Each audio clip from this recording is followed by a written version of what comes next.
जय श्री कृष्ण मित्रों। तो कैसे हो आप सब? उम्मीद करते हैं बढ़िया होंगे और अपने जीवन में गीता के ज्ञान को सुनकर अपने जीवन को बेहतर बनाने की कोशिश कर रहे होंगे। तो आज हम लोग भगवत गीता का चौथा अध्याय देखेंगे। तो चलिए शुरू करते हैं।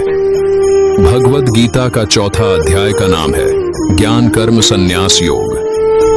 भगवत गीता का चौथा अध्याय ज्ञान कर्म संन्यास योग के नाम से जाना जाता है।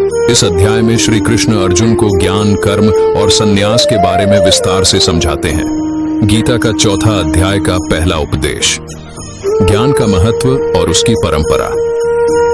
श्री कृष्ण कहते हैं कि यह ज्ञान उन्होंने सूर्य देवता व्यवस्वान को दिया था और व्यवस्वान ने इसे मनु को और मनु ने राजा इक्ष्वाकु को दिया। यह ज्ञान राजा मुनियों द्वारा परंपरागत रूप से आगे बढ़ाया गया, लेकिन कालक्रम में यह लुप्त हो गया। अब वही प्राचीन ज्ञान श्री कृष्ण अर्जुन को दे रहे हैं। गीता का दूसरा उपदेश, अवतारवाद का सिद्धांत। श्री कृष्ण बताते हैं कि जब जब धर्म की हानि होती है और अधर्म की वृद्धि होती है, तब तब वे पृथ्वी पर अवतार लेते हैं। वे सज्जनों की रक्षा, दुष्टों का विनाश और धर्म की स्थापना के लिए अवतार लेते हैं। गीता का तीसरा उपदेश, कर्म और ज्ञान के संबंध। श्री कृष्ण कर्म, अकर्म और विकर्म के अर्थ को समझाते हैं। वे बताते हैं कि जो व्यक्ति कर्म में अकर्म को और अकर्म में कर्म को देखता है, वही सच्चा ज्ञानी है। यह ज्ञान से प्राप्त होता है कि किस प्रकार कर्म करते हुए भी व्यक्ति अकर्म, निष्काम रह सकता है। गीता का चौथा उपदेश, यज्ञों की महिमा। इस अध्याय में विभिन्न प्रकार के यज्ञों का वर्णन किया गया है। श्री कृष्ण बताते हैं कि ज्ञान यज्ञ, ज्ञान की प्राप्ति सबसे श्रेष्ठ है, क्योंकि सभी कर्म ज्ञान में ही समाप्त हो जाते हैं। गीता का पांचवा उपदेश, ज्ञान की प्राप्ति और उसके लाभ। श्री कृष्ण कहते हैं कि जब कोई व्यक्ति ज्ञान प्राप्त कर लेता है तो वह सभी संदेहों से मुक्त हो जाता है और उसे आत्मा का साक्षात्कार हो जाता है। ज्ञान की प्राप्ति के लिए श्रद्धा, समर्पण और गुरु की सेवा आवश्यक है। इस संसार में ज्ञान के समान पवित्र कुछ भी नहीं है। योग से सिद्ध हुआ व्यक्ति समय आने पर इस ज्ञान को अपने अंतःकरण में प्राप्त करता है।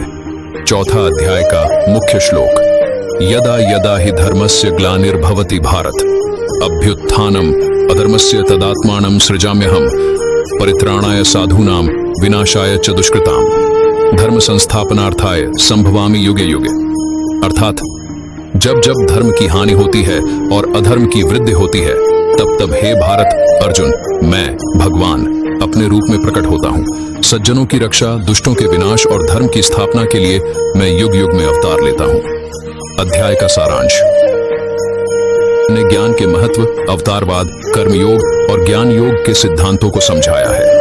अर्जुन को यह बताया गया है कि किस प्रकार एक व्यक्ति ज्ञान प्राप्त करके संसार के सभी बंधनों से मुक्त हो सकता है। उन्होंने यह भी बताया कि यज्ञ करने के अनेक तरीके हैं और उन सभी में ज्ञान यज्ञ सबसे श्रेष्ठ है।